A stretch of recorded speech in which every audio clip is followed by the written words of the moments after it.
مملکت حکومت عطا کریں گے جیسا کہ اس سے پیشتر ایسی قوموں کو ہم نے عطا کی۔ ایمان اور اعمال صالحہ کا لازمی نتیجہ، ثمرہ، نتائج، نتیجہ وہ ایک مملکت کا قیام بتایا ہے، خدا نے وعدہ کیا ہے، یہ قانون خدا بندی ہے کہ یہ دیں گے۔ چلیے، مملکت اور سلطنت تو دنیا میں قریب قریب ہر قوم کو ملتی ہے، ملتی چلی آ رہی ہے، اب بھی موجود ہے۔ اس کی خصوصیت کیا ہوگی؟ کہا یہ اس لیے ہم دیں گے وَلَا يُمَكِّنَنَّ لَهُمْ دِينَهُمُ الَّذِي ارْتَضَىٰ لَهُمْ، تاکہ اس کی وجہ سے ان کا دین متمکن ہو جائے، اسٹیبلش ہو جائے دین ان کا۔ تو دین کے تمکن کے لیے تو یہ مملکت کی ضرورت قرآن نے خود بتا دی، خدا نے وعدہ کر لیا ہے۔ یہ دین کے تمکن سے کیا ہوگا؟ پہلی چیز تو یہ ہوگی کہ وَلَا يُبَدِّلَنَّهُم مِّن بَعْدِ خَوْفِهِمْ أَمْنًا، خوف نہیں رہے گا کسی قسم کا، انہیں امن سے بدل جائے گا۔ اگلی چیز يَعْبُدُونَنِي، وہ اس قابل ہو جائیں گے کہ صرف میرے احکام کی اطاعت کریں، کسی انسان کے سامنے سر نہ جھکائیں۔ لَا يُشْرِكُونَ بِي شَيْئًا، اور میرے احکام کے ساتھ کسی انسان کا کوئی حکم نہ ملائیں کہ یہ شرک ہے۔ ان مقاصد کے لیے قرآن نے کہا کہ ہم ایمان اور اعمال صالحہ کے نتیجے میں ایک حکومت اور ایک مملکت عطا کریں گے تاکہ دین کا تمکن ہو جائے۔ اب یہ جو کہتے ہیں کہ صاحب نماز روزہ حج زکوٰۃ وغیرہ، اس کے لیے تو اپنی مملکت کی ضرورت نہیں ہے، یہ تو جس قسم کی بھی کوئی حکومت ہو وہ اس کی اجازت دے تو وہاں ادا ہو سکتے ہیں۔ پوچھئے قرآن کیا کہتا ہے اس کے متعلق؟ یہ تو آپ کا مذہب ہے نا جو یہ کہہ رہا ہے کہ کسی حالت میں بھی ہوں، محکومیت میں بھی ہوں، غلامی میں بھی ہوں، وہاں بھی یہ کچھ کیا جا سکتا ہے۔ قرآن نے تو یہ بتایا ہی نہیں کہ غلامی کی حالت میں بھی اسلام کے اوپر پابند رہا جا سکتا ہے۔ سنیے یہ نماز روزے کے متعلق قرآن کیا کہتا ہے؟ الذین ان مکناہم فی الارض اقاموا الصلاۃ وآتوا الزکاۃ وامروا بالمعروف ونہوا عن المنکر، کہ یہ وہ لوگ ہیں کہ جب ہم انہیں حکومت عطا کریں گے، تمکن عطا کریں گے، پھر یہ اس قابل ہو جائیں گے کہ صلاۃ کی اقامت اور زکوٰۃ کی ایتاء، اقامت صلاۃ اور ایتاء زکوٰۃ یہ اس وقت کر سکیں گے جب ان کی اپنی حکومت ہوگی اور وہ مستحکم حکومت ہوگی، تمکن ہوگا۔ امر بالمعروف اور نہی عن المنکر، یہی تو فریضہ ہے اسلامی مملکت۔ جن چیزوں کو خدا نے کہا ہے کہ کرو وہ کرنا، جن سے کہا ہے کہ مت کرو ان سے رکنا، خود بھی رکنا، دوسروں کو بھی روکنا۔ کہا یہ اس صورت میں ممکن ہوگا جب ان کی اپنی مملکت ہوگی۔ تو غور فرمایا عزیزان ایمان آپ نے کہ دین کا تقاضا کیا تھا؟ یہ اتنی اہم چیز تھی کہ جس جگہ اس انداز سے دین متمکن ہو یا نظام قائم ہو جائے، خداوندی نظام جسے ہم کہتے ہیں، قرآنی نظام جسے کہتے ہیں، مدینے میں حضور تشریف لے گئے تو وہاں یہ نظام قائم ہوا۔ مسلمان اور جگہ بھی تھے، بالخصوص مکے میں مسلمان موجود تھے۔ آپ غور کیجئے کہ اس دور کے مسلمان، وہی جو صحابہ تھے، ان میں سے کچھ مکے میں بھی تھے۔ قرآن نے حکم دیا یہ کہ چونکہ اب ایک جگہ نظام قائم ہو گیا ہے، اس صورت میں مکے کے مسلمانوں کے لیے یہ جائز نہیں کہ وہ وہاں غیر اسلامی نظام کے اندر زندگی بسر کریں، ان پہ ہجرت کرنا فرض قرار دے دیا۔ فرض ہی نہیں قرار دیا، ایمان کی شرط قرار دے دیا۔ کہا وہاں رہتے ہوئے، وہاں وہ نمازیں بھی پڑھتے تھے، زکوٰۃ جسے کہتے ہیں وہ بھی دیتے ہوں گے، اور حج تو وہاں بیت اللہ موجود تھا، دن رات کر سکتے تھے۔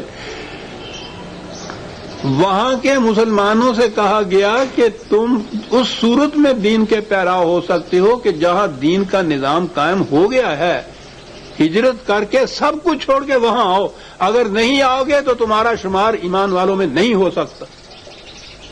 یہ کہتے ہیں کسی قسم کی حکومت ہو، کسی قسم کا نظام ہو، اس کے اندر نماز روزہ ادا کرتے رہیے تو پھر وہ اسلام کا تقاضا پورا ہو جاتا ہے۔ پوچھئے کہ یہ تو نماز روزہ ادا کر رہے تھے، اس دور میں تھے، ان کے متعلق یہ حکم کیوں دیا گیا؟ کہا گیا مدینے کے مسلمانوں سے کہ اگر یہ بلا عذر نہ آئیں یہاں اور وہیں رہ جائیں تمہارا ان سے کوئی تعلق نہیں ہے۔ یہ فرق ہے غیر اسلامی نظام کے اندر نماز روزے کے پابند ہونے کے بعد اپنے آپ کو اس غلط فہمی میں رکھنا کہ ہم اسلام کے پابند ہیں۔ اسلام کی پابندی اسی صورت میں ہے کہ خوراک کے قوانین کو نافذ کرنے کی قوت موجود ہوا اپنے ہاتھ میں۔ یہ قانون کی حکمرانی ہے، یہ محض عبادات اور پرستش کی بات نہیں ہے، یہ محض عقائد کی بات نہیں ہے، یہ ایک نظام مملکت ہے۔ کاہے کے لیے؟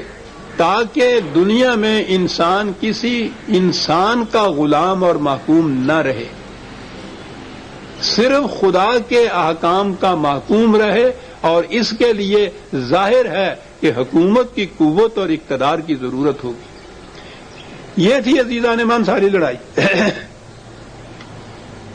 صدر اول میں اسی کا نام اسلام تھا، کچھ عرصے تک یہ اسلام رہا دین کی شکل میں، اس کے بعد ملوکیت آ گئی، یعنی قوت کے زور پر حکومت قائم ہوئی،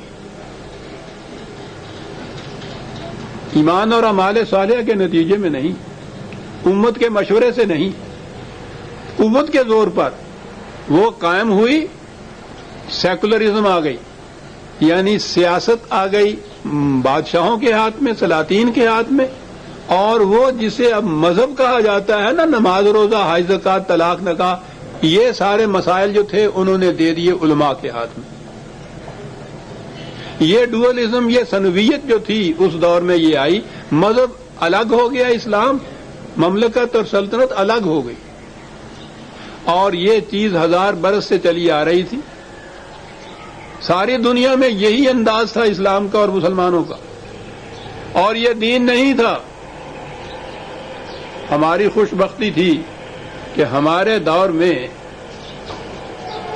ایک ایسا مرد بصیرت والا پیدا ہوا کہ جس نے قرآن کریم کے مطالعہ سے یہ نقطہ اخذ کیا کہ یہ اسلام نہیں ہے جو رائج چلا آ رہا ہے 1000 برس سے۔ اسلام وہ ہوگا جو اپنی آزاد مملکت میں قرآن کی حکمرانی سے قائم کیا جائے گا۔ علامہ اقبال نے ان کے ذہن میں پیغام میں تو یہ بات پہلے سے چلی آ رہی تھی، لیکن آخر الامر انہوں نے 1930 میں الہ آباد کے مقام پر مسلم لیگ کے صدر کی حیثیت، مسلم لیگ کے سالانہ اجلاس کی صدر کی حیثیت سے اپنا خطبہ پیش کیا۔ عزیزان ایمان، ہمارے اسلامی لٹریچر میں علامہ کے اس خطبے کو بڑی اہمیت حاصل، انہوں نے بڑی صراحت سے، دلائل سے، اسناد سے اس میں یہ بتایا ہے کہ اسلام مذہب نہیں، اسلام ایک دین ہے، اور اپنی مملکت سے علاوہ اگر غیر حکومت کے اندر ہے تو اسلام پہ عمل درآمد نہیں ہو سکتا۔ انہوں نے اس کے اندر کہا کہ حقیقت یہ ہے کہ اسلام خدا اور بندے کے درمیان ایک روحانی واسطے کا نام نہیں، یہ ایک نظام حکومت ہے جس کی حیث ترکیبی میں یہ صلاحیت رکھی گئی ہے کہ وہ ہر عمل خیر کو اپنے اندر جذب کر لے۔ اس نظام کا تعین اس وقت ہو چکا تھا جب کسی روسو کے دماغ میں بھی ایسے نظام کا خیال تک نہیں آیا تھا۔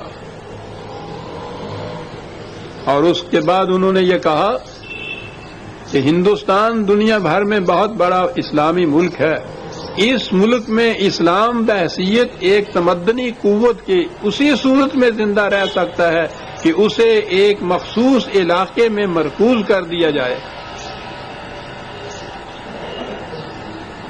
کہا کہ تنہا ایک ملک میں، اس زمانے میں مسلمانوں کی تعداد ہندوستان میں 7 کروڑ تھی 1930 میں، کہا کہ تنہا ایک ملک میں 7 کروڑ فرزندان توحید کی جماعت کوئی معمولی چیز نہیں، تمام مسلم ایشیا کے ممالک مجموعی طور پر بھی اسلام کے لیے اتنی گراں بہا متاع نہیں جتنی اکیلے ہندوستان کی ملت اسلامیہ. اس لیے